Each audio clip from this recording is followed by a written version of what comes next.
Assalamualaikum warahmatullahi wabarakatuh. Bertemu kembali dengan saya Advokat Hermansyah dalam Advokat Hermansyah Channel. Apa kabar sahabat YouTube semuanya? Kali ini kita akan membahas tentang gugatan perselisihan hubungan industrial. Sebagaimana yang video yang sebelumnya kita telah melalui bipartit kemudian tripartit. Nah, ketika ada anjuran yang salah satu pihak merasa keberatan terkait dengan anjuran tersebut, maka diajukan gugatan perselisihan hubungan industrial. Nah, makanya sahabat yang menonton video ini jangan di-skip agar sahabat semuanya mengerti secara utuh dan paham terkait bagaimana perkara hubungan industrial. Nah, hasil daripada tripartit tersebut, kemudian ada pihak yang berkeberatan. Nah, pihak yang berkeberatan ini mengajukan gugatan perkara hubungan industrial. Gugatan diajukan sebagaimana aturan daripada Undang-Undang Nomor 2 Tahun 2004 tentang PPHI, ya. Ini menjadi dasar bagaimana gugatan terkait perselisihan hubungan industrial. Sebenarnya perselisihan ini ada beberapa, cuma hari ini yang kita bahas terkait dengan penyelesaian PHK, ya, perkara PHK, sehingga bagaimana untuk mengajukan gugatannya. Nah, kalau hukum acaranya sendiri mengacu kepada Undang-Undang Nomor 2 Tahun 2004 yang diatur secara khusus di dalam Undang-Undang Nomor 2 Tahun 2004. Adapun terkait dengan hukum acara gugatan PH ini, ya, mengacu kepada Undang-Undang Hukum Perdata, itu ada beberapa acaranya, mulai dari gugatan, kemudian eksepsi dan jawaban, kemudian replik, duplik, pembuktian, dan konklusi, baru kemudian putusan. Nah, kita akan membahas satu persatu, ya, 7 item tersebut. Pertama, gugatan. Nah, gugatan ini dibuat yang nantinya akan didaftarkan, tetapi di sini ada beberapa hal terkait gugatan yang harus kita bahas, ya. Pertama, terkait dengan isi gugatan itu, di dalam komponen gugatan itu ada 3, ya, ada 3 yang penting. Pertama, gugatan itu berisi identitas para pihak. Apa itu identitas para pihak? Itu adalah terkait dengan identitas, ya, identitas penggugat, siapa namanya, kemudian alamatnya, ya, domisilinya lengkap, kemudian jenis kelamin, kemudian warga negaranya, itu dibuat secara lengkap. Kalau bisa ada NIK-nya, ya, nomor induk kependudukan. Begitu juga identitas daripada tergugat, ya, lengkap juga, harus ada lengkap terkait dengan nama, umur, alamat. Itu kalau pihaknya pihak per pihak. Tapi kalau perusahaan yang digugat, cukup dengan nama PT-nya saja dengan domisili alamat. Kecuali kalau dia misalnya CP, ya, CP ini berbeda, tapi nanti itu akan kita bahas, ya, secara komponen gugatan perdata.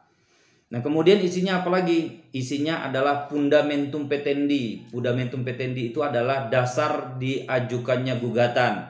Jadi bagi sahabat semua yang mengajukan gugatan harus ada dasarnya. Dasarnya itu seperti apa, ya? Fakta-fakta kronologisnya harus lengkap dijelaskan, seperti apa kronologis kejadian PHK tersebut, kemudian hubungan hukum, apa jabatan sahabat di situ di perusahaan tersebut, kemudian apa yang dirugikan terhadap saudara. Itu harus dilengkap, dibuat dalam namanya fundamentum petendi. Nah, kemudian bagian ketiga itu petitum. Petitum itu apa yang saudara mintakan terhadap gugatan tersebut, kerugian apa, misalnya kerugian nominal uang yang harus diganti terkait dengan uang pesangon, atau mungkin uang jasa, uang penggantian masa kerja, itu juga harus dibuat secara baik dan lengkap, ya. Jadi petitum ini perlu. Atau memang ada tuntutan lain, contohnya saudara ingin dipekerjakan kembali, itu juga dibuat boleh jika memang itu diinginkan.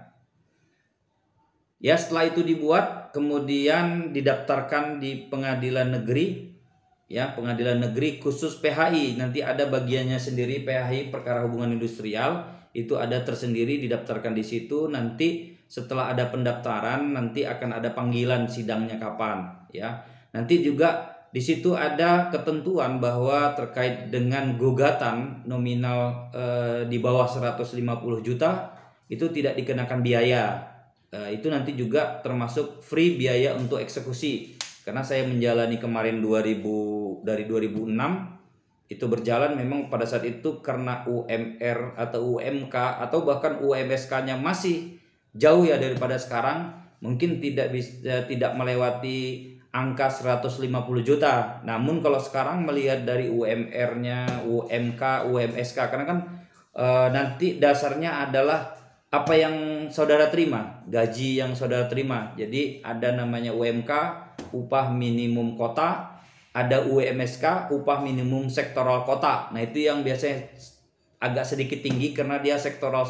Misalnya kemarin saya di perhotelan itu berbeda. Kemudian setelah dipanggil nanti masuk kepada agenda untuk membacakan gugatan. Apakah dibacakan atau tidak dibacakan, nanti majelis akan menanyakan kepada saudara. Kemudian untuk peradilan yang keduanya setelah gugatan adalah eksepsi dan jawaban. Nah, eksepsi dan jawaban ini yang diberikan hak kepada si tergugat. Tergugat itu memberikan eksepsi dan jawaban. Eksepsi di sini adalah bantahan atau sanggahan terhadap dalil-dalil gugatan yang diajukan penggugat, ya.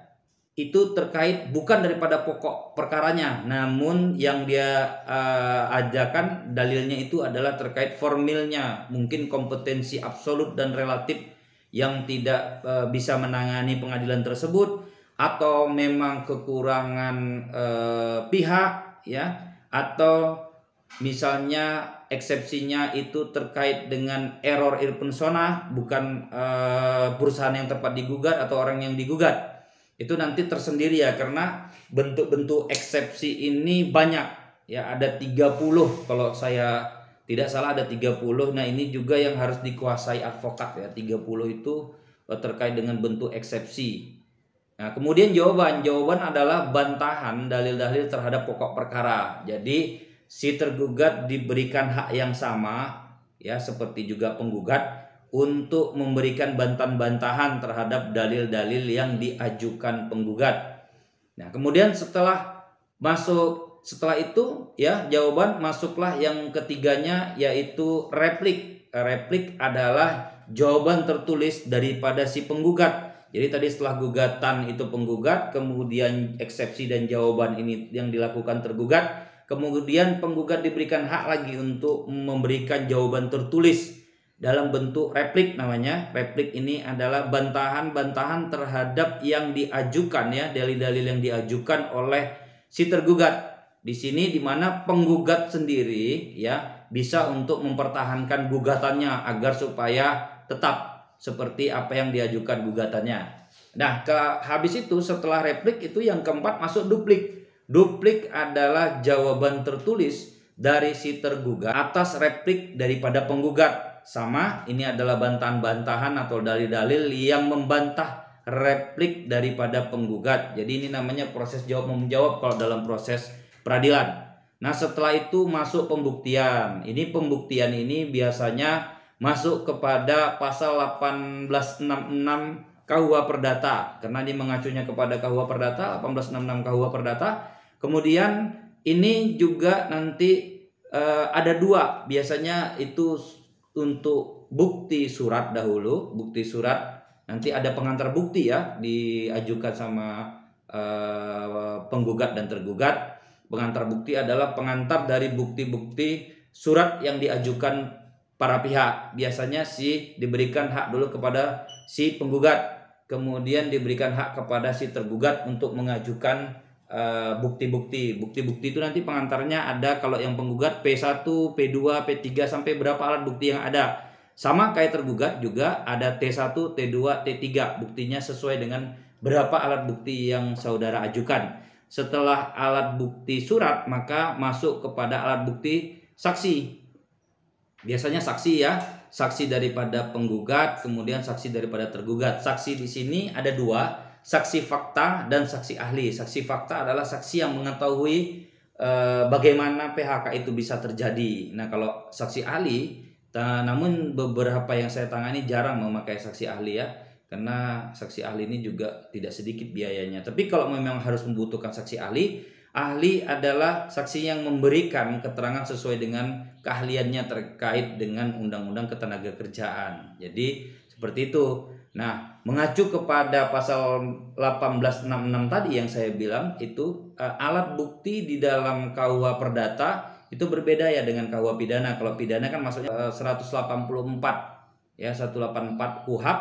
Tapi kalau Perdata itu masuk ke 1866, itu ada 5 alat bukti ya di dalam KUH Perdata. Pertama itu ada bukti surat, kedua itu bukti saksi, ketiga bukti persangkaan, keempat bukti pengakuan, dan kelima bukti sumpah.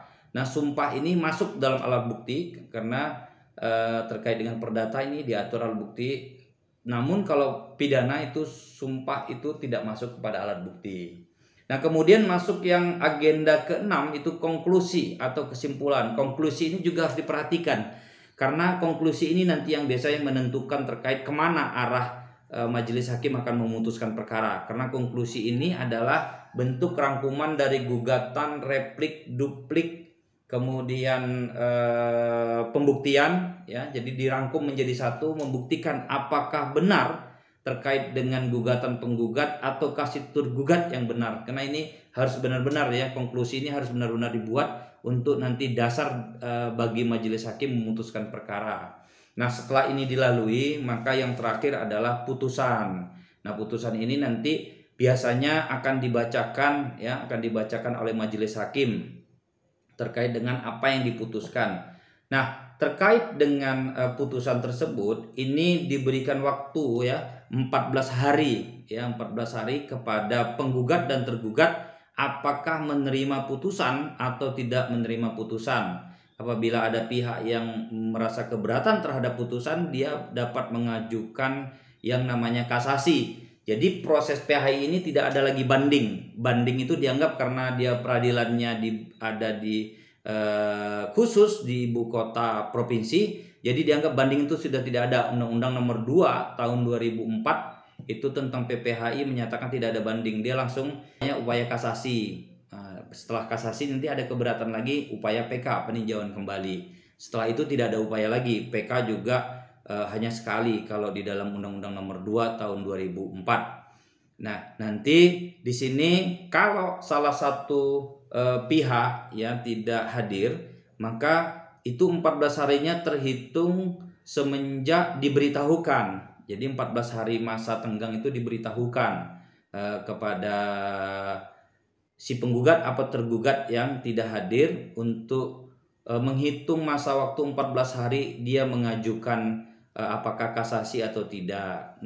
Kasasi yang dilakukan waktu 14 hari itu, sebenarnya 14 hari itu adalah masa untuk menandatangani namanya permohonan kasasi. Namun untuk nanti kontranya, nanti kan ada akta, nanti akta kasasi. Nah, nanti untuk memori kasasi diberikan 14 hari. Jadi sebenarnya 14 hari itu untuk membuat akta, kemudian pemberian memori kasasi 14 hari, total 28 hari. Setelah 28 hari nanti pihak yang tidak keberatan itu nanti akan menerima surat apakah ada kasasi atau tidak ya. Jadi waktu 14 hari itu benar-benar harus dilakukan. Apabila para pihak penggugat dan tergugat hadir, itu waktu 14 harinya dihitung semenjak dibacakannya putusan. Jadi kalau dibacakannya tanggal 17, maka berlakunya mulai hitungan 14 hari per 18.